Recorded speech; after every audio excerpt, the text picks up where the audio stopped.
जिस तरह से आप लोगों ने 2020 का सेट नंबर 1 हल कर लिया था, उसी तरह से अभी 2020 का ही सेट नंबर 2 हाई स्कूल का जो अनसॉल्व पेपर है, इसको हम लोग सॉल्व करेंगे।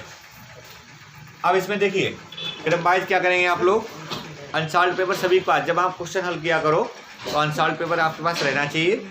उससे क्या है, आप क्वेश्चन को अच्छी तरह से पढ़ लेंगे और पढ़े हुए क्वेश्चन को कैसे हम सॉल्व कर सकते हैं वो आप अच्छी तरह से समझ लेंगे। आपको हम लगातार समझाते रहेंगे। तो जैसे इसमें देखिए उत्तर नंबर एक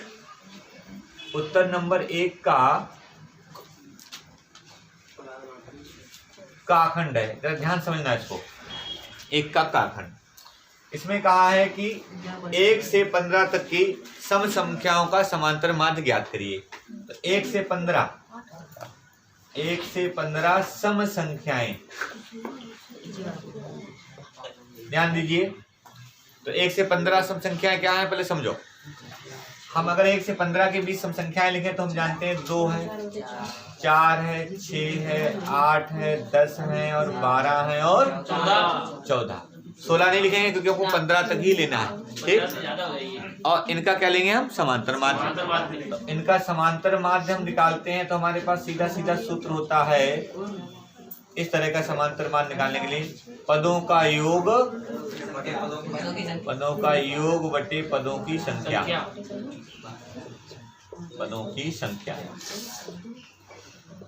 अब देखिए पदों का योग कितना है, 2 + 4 + 6 + 8 + 10 + 12 + 14। जरा इनका योग करके हमको बता दो कितना बना। 56 बना। और संख्याएं कितनी बताओ, 7 है। 1 2 3 4 5 6 7। योग कितना बन गया, 56। और अब देखिए 56 का 7 अट्ठे 56, अर्थात समांतर माध्य आ गया 8। तो 4 विकल्प दे रखे हैं, तो चारों विकल्पों में आप कौन सा विकल्प सही हो गया, दूसरा। तो आपका विकल्प नंबर 2 यही आपका आंसर हो गया। अब बढ़ती देखिए उत्तर नंबर 1 का ही खाखंड यहाँ लिख दे रहे हैं इसको। उत्तर नंबर 1 का खाखंड में देखिए दे क्या रखा है, sin a बराबर दे रखा है। sin a = दे रखा है 4/5। तो मान हमको किसका निकालना है, tan a का निकालना है। आप क्या करें, चाहे तो पाइथागोरस के माध्यम से इसका मान बता सकते हैं, वो भी निकल जाएगा, या सर्वसमकाओं के माध्यम से भी इसका मान आप निकाल सकते हो। पाइथागोरस आप जानते हो सर्वसमकाओं से कैसे निकालेंगे। देखिए पहली सर्वसमका होती है sin² a प्लस क्या होती है बताओ, cos² a = 1।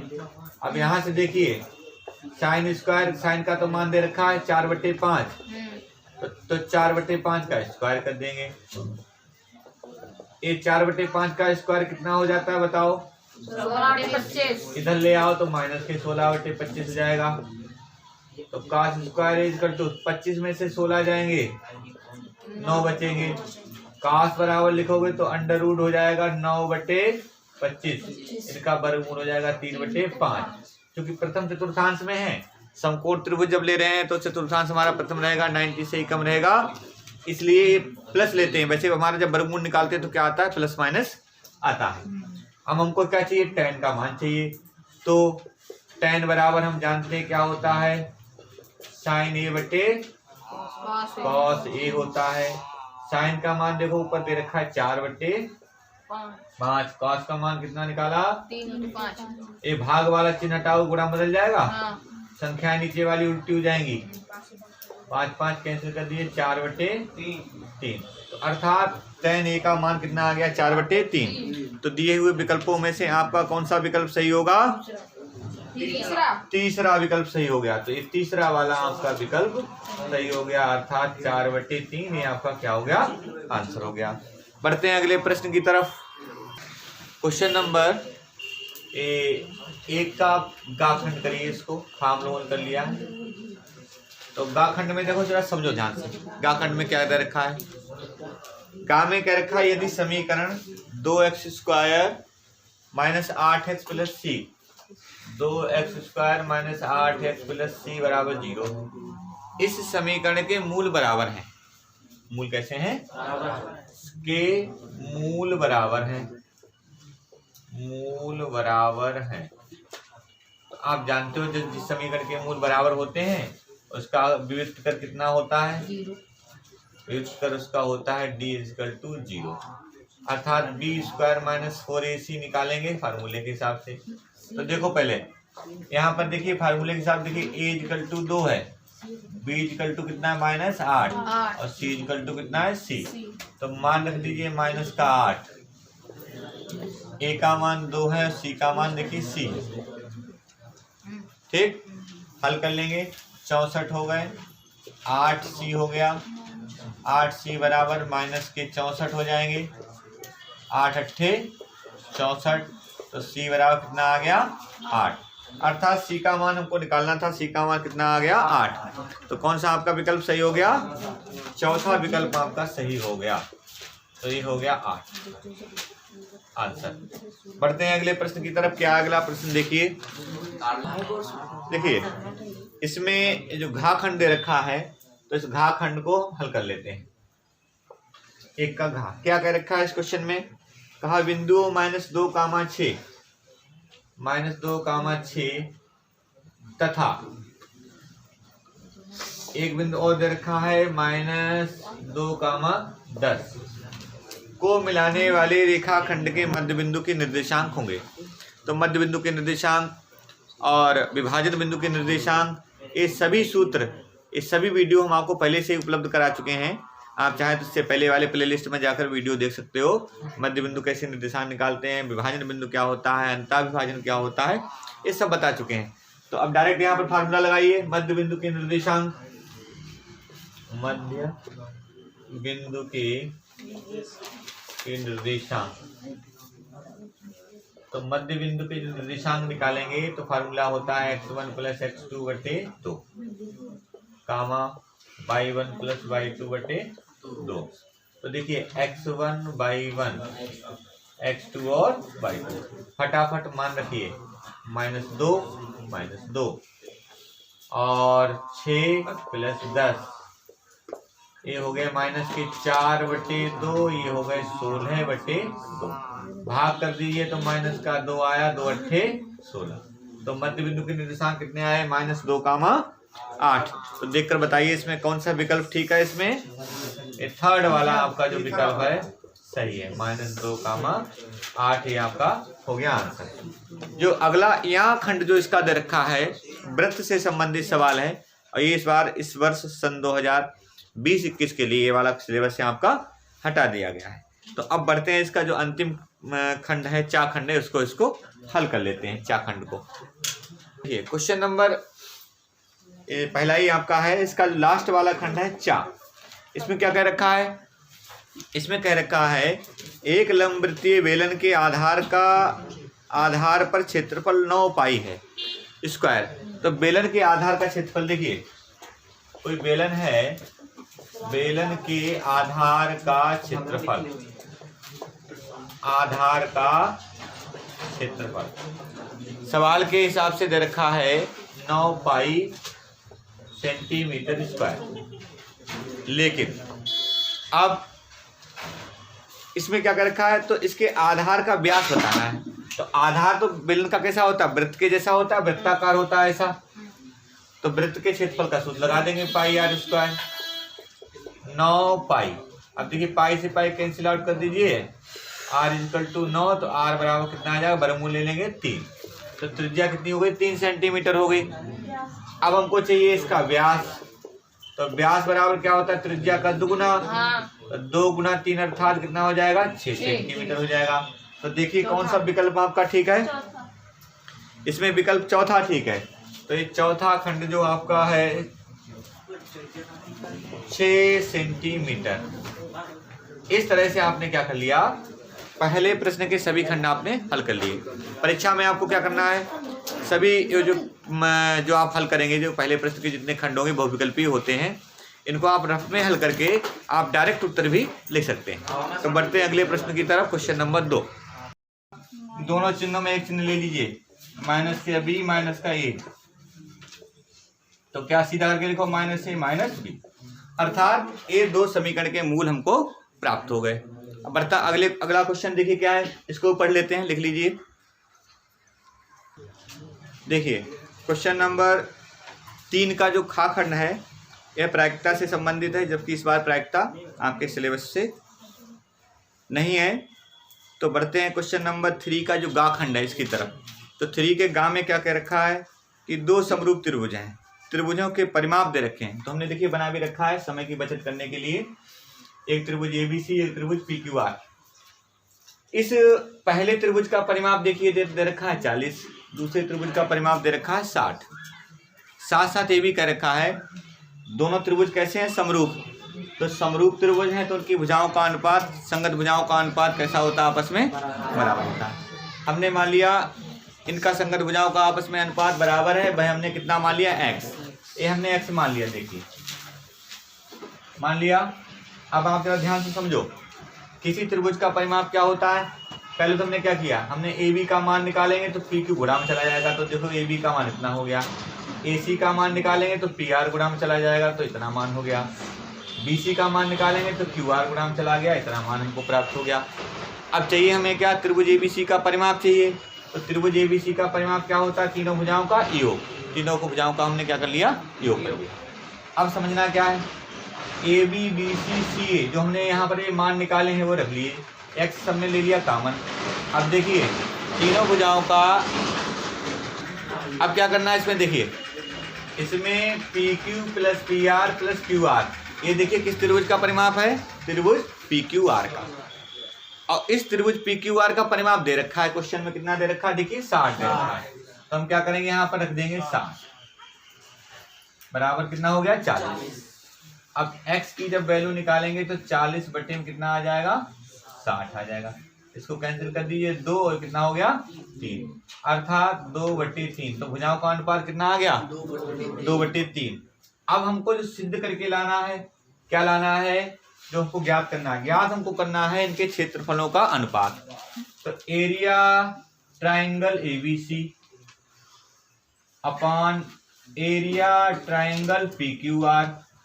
आप प्रमेय पढ़ चुके हो कि दो समरूप त्रिभुजों के क्षेत्रफलों का अनुपात उनकी संगत भुजाओं के वर्गों के अनुपात के बराबर होते हैं।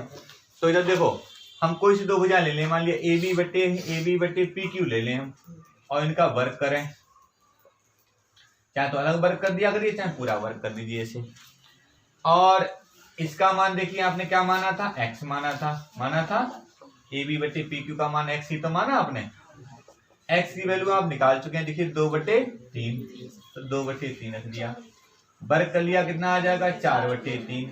अर्थात दोनों त्रिभुजों, हाँ 4 कितना हुआ, 9, तो ये 9 हुआ। तो इसमें अब जब इसका अनुपात करेंगे तो 4 अनुपात कितना आ गया, 9। अर्थात दोनों समरूप त्रिभुजों के क्षेत्रफलों में कितना अनुपात आ गया, 4:9। ठीक है, इसको नोट कर लीजिए।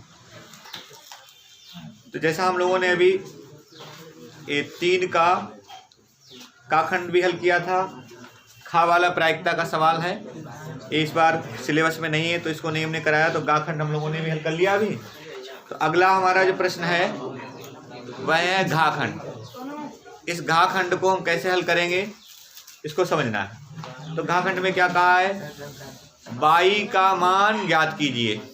तो बाई का मान ज्ञात कीजिए जिसके लिए बिंदु दे रखे हैं।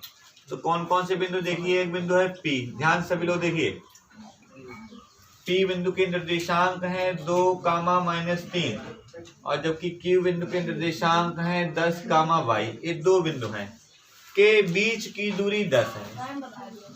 इन दोनों बिंदुओं के बीच की दूरी कितनी है, 10 मात्रक। तो सीधा सा सिद्धांत इसमें लगना है, कोई विशेष बात नहीं है, कोई नई बात नहीं है। दो बिंदुओं के बीच की दूरी दे रखी है, दो बिंदु दे रखे हैं, तो दूरी का ही सूत्र हम लोग लगा देंगे और बाई का मान आसानी से निकल जाएगा। तो दो बिंदुओं के बीच की दूरी अर्थात PQ बराबर, फार्मूला हमारा रहेगा, आपको फार्मूले याद रहना चाहिए। और ये दूरी और निर्देशांक वाली हमने लगभग 3-4 वीडियो बनाई है, उसको आप अगर देख लेंगे तो इस तरह के अगर सवाल अगर आते हैं परीक्षा में तो आपसे एक भी सवाल नहीं छूटेगा, सभी के सभी सवाल हो जाएंगे। क्योंकि एक जो 2 वीडियो हमने 3 बनाई है उनमें ऐसा कोई निर्देशांक ज्यामिति का सूत्र नहीं छोड़ा जो आपको याद ना हो जाए, और याद करने का तरीका भी हमने बहुत अच्छी तरह से बता रखा है।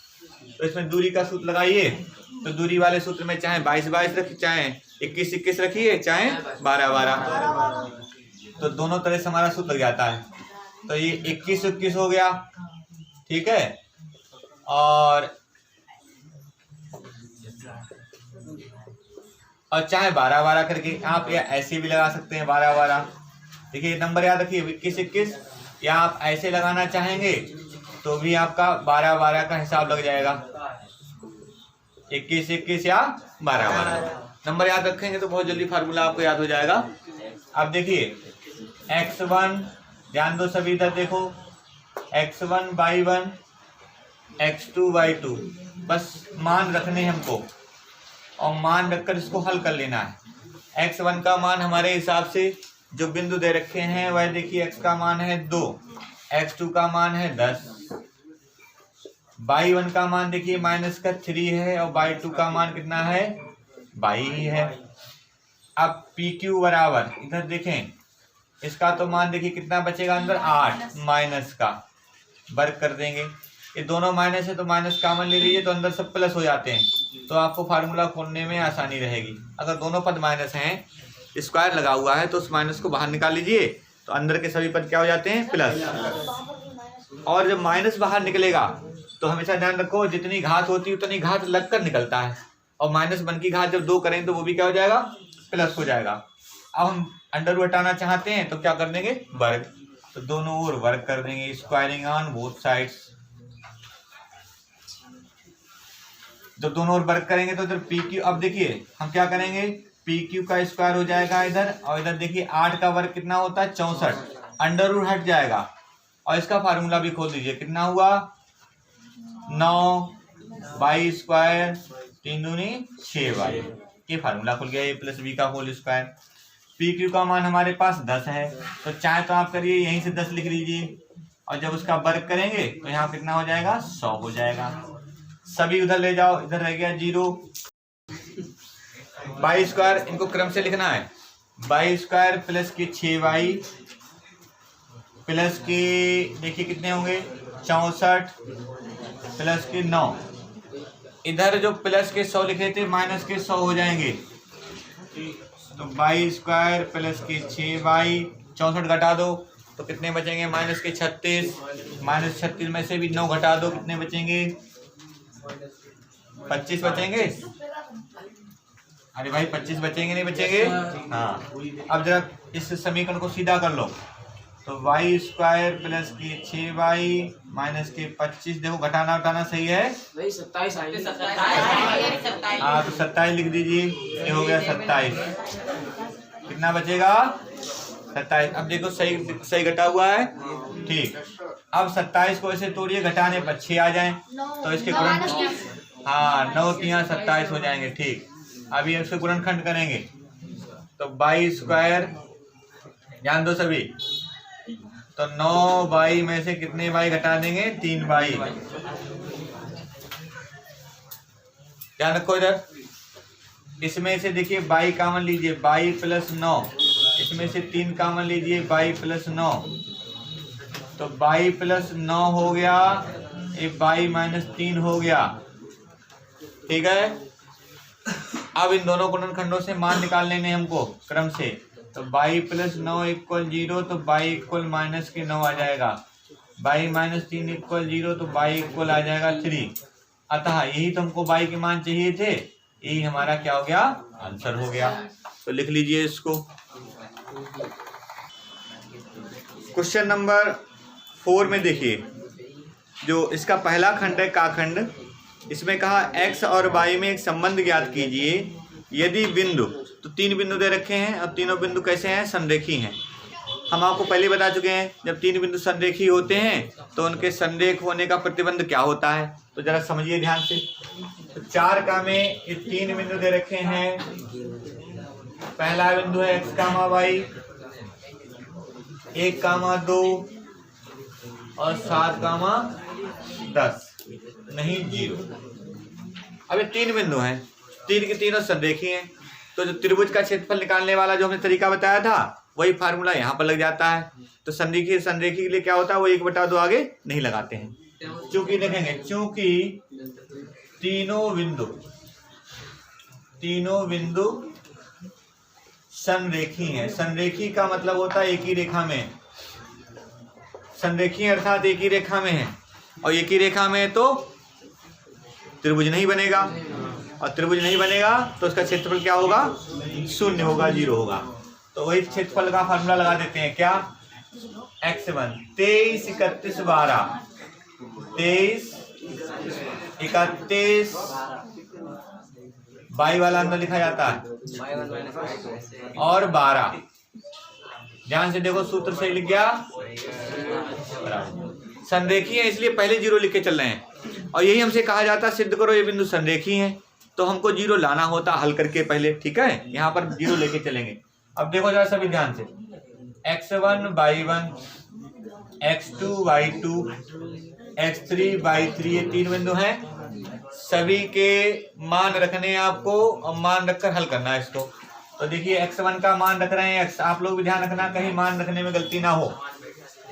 y2 का मान 2 है, y3 का मान 0 है, x2 का मान 1 है, y3 का मान 0 है, y1 का मान y है, x3 का मान 7 है, y1 का मान y है, y2 का मान 2 है। अब रखे हुए मान को एक बार आप चेक कर लीजिए।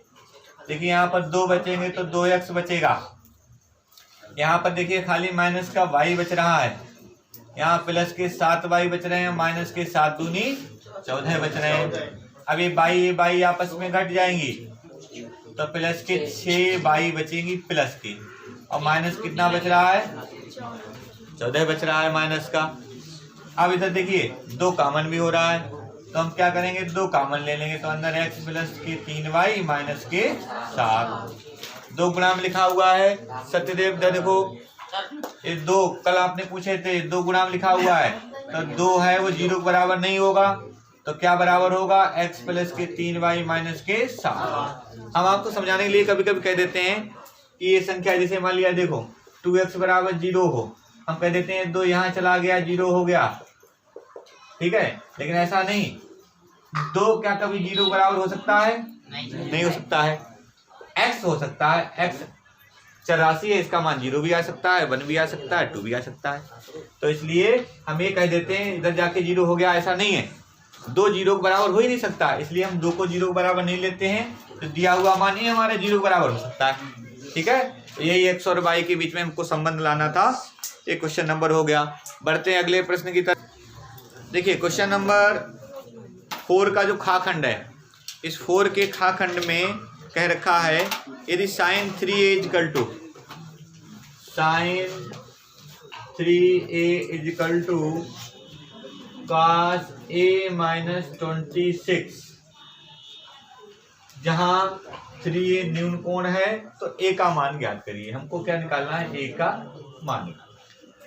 अब देखें 2 तरह के पद रखें, दोनों तरफ पदों में से किन्हीं 2 पदों को चेंज कीजिए, एक को चेंज कर लो आप, और वही 90 माइनस थीटा वाले नियम से चेंज कर लेंगे। कैसे, देखें यार ध्यान से, जैसे हम यहाँ लिख दें 90 माइनस 3a।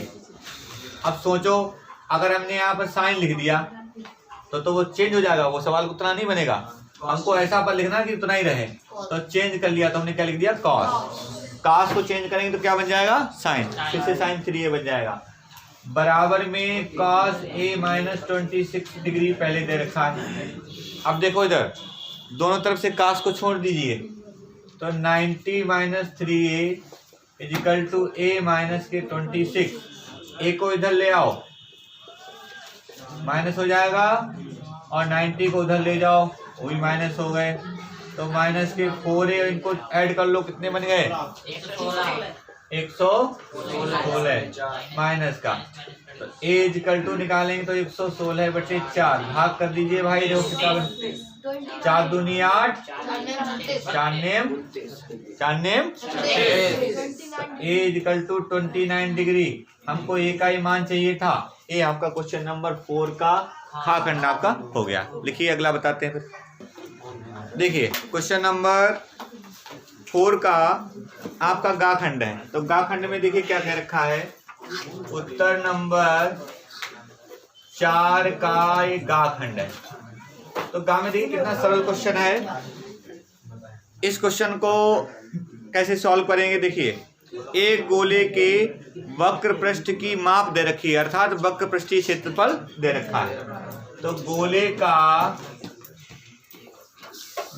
का वक्र पृष्ठीय क्षेत्रफल जो कि दे रखा है 36 पाई सेंटीमीटर स्क्वायर।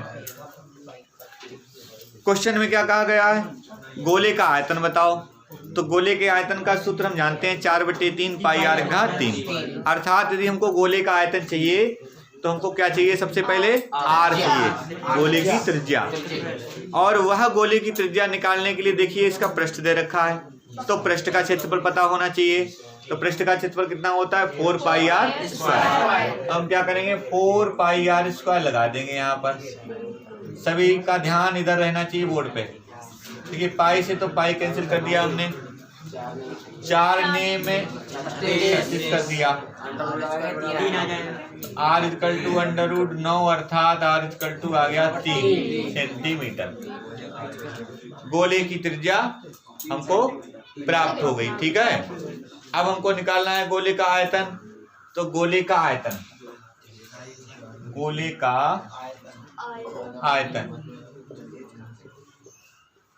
आयतन का सूत्र है वो 4/3 पाई r घात 3 होता है।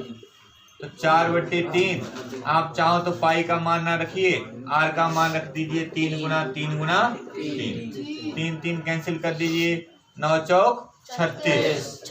तो 36 पाई सेंटीमीटर क्यूब, ये गोले का क्या प्राप्त हो गया हमको, आयतन। बढ़ते हैं अगले प्रश्न की तरफ। अगला क्वेश्चन क्या है, देखिए अल्फा बीटा। देखिए बड़ा इंपॉर्टेंट क्वेश्चन है, आगे भी आ सकता है परीक्षा में। का अल्फा बीटा समीकरण इतने के क्या है, मूल हैं। वैसे तो अगर देखा जाए ये द्विघात की तरह है, ठीक है, द्विघात बहुपद की तरह। द्विघात बहुपद नहीं है, लेकिन ये समीकरण शब्द जुड़ गया है। द्विघात समीकरण का जैसे शब्द जुड़ गया, समझ लीजिए द्विघात समीकरण के सवाल हमको आना है, परीक्षा में हल करना है द्विघात समीकरण का। अब इसको जरा ध्यान से देख लीजिए। अब इस द्विघात समीकरण को कैसे हल करेंगे, देखिए उत्तर नंबर डालो घा, उत्तर नंबर 4 घा। देखिए समीकरण दे रखा है 2x स्क्वायर माइनस के 3x प्लस के 5 बराबर 0। इसके जो मूल हैं, के मूल अल्फा तथा बीटा हैं। अब आप देखिए जरा कितना सरल सवाल है, मूलों का योगफल और मूलों का गुणनफल। अगर दो बातें आपको याद नहीं तो सवाल बड़ा आसानी से आप हल कर लोगे।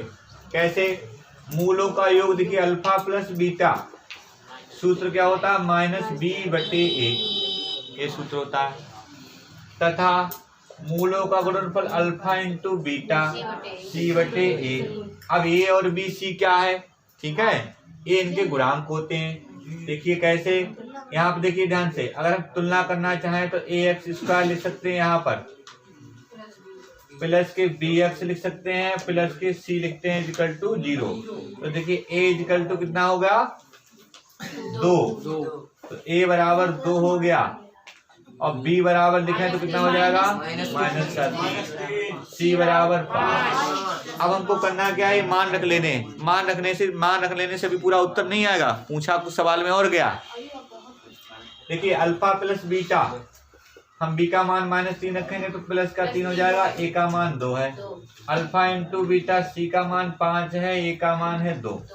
अब चूंकि सवाल क्या कहा है, मान क्या ज्ञात करना है, मान हमको ज्ञात करना है alpha square beta plus beta square alpha, इसका मान निकालना है।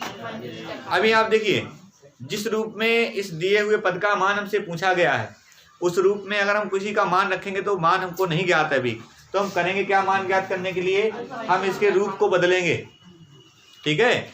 इसमें इसको खींचतान के देखेंगे हमारा उस फार्मूला फिट हो रहा है या नहीं फिट हो रहा है। तो खींचतान करने का मतलब क्या होता है, गणित में खींचतान वही होती है, या तो गुणा करो, या तो भाग करो, या तो कामन करो, या तो जोड़ करो, या तो घटाना करो। तो यहाँ से क्या हो रहा है, कामन हो रहा है, अल्फा कामन बीटा कामन। अल्फा थे 2, एक अल्फा बचा, बीटा साफ बीटा थे 2 तो एक बीटा बच गया, अल्फा बिल्कुल साफ चला गया। अब देखिए अल्फा बीटा का मान 5/2 है। बिना देर करे हुए मान रख दीजिए। अल्फा प्लस बीटा का मान कितना है 3/2। अब देर क्यों करिए, गुणा कर दीजिए। 5 × 15/4 अर्थात दिए हुए पद का मान आपने निकाल लिया। तो इस तरह से क्वेश्चन नंबर 4 के आपने सभी खंड हल कर लिए। बढ़ते हैं क्वेश्चन नंबर 5 की तरफ। तो 5वां सवाल हल करने से पहले आप सभी लोगों को ये बताना जरूरी समझता हूँ कि अब लगातार जितने भी अनसॉल्व्ड पेपर आपके दे रखे हैं विगत वर्षों के आए हुए, वो आपको इसी तरह से क्रम वाइज क्रम आपको मिलते रहेंगे। तो आप क्या कर लीजिए, चैनल के साथ लगातार बने रहिए, देखते रहिए, चेक करते रहिए, क्योंकि प्रतिदिन या दिन बाई दिन आपको नया आपको अनसॉल्व्ड पेपर हल करके वो आपको उपलब्ध होता रहेगा, मिलता रहेगा। और आपको जितने भी अनसॉल्व्ड हैं आए हुए पीछे वर्षों के, वो सभी उसका सलूशन आपको विधिवत प्राप्त होता रहेगा।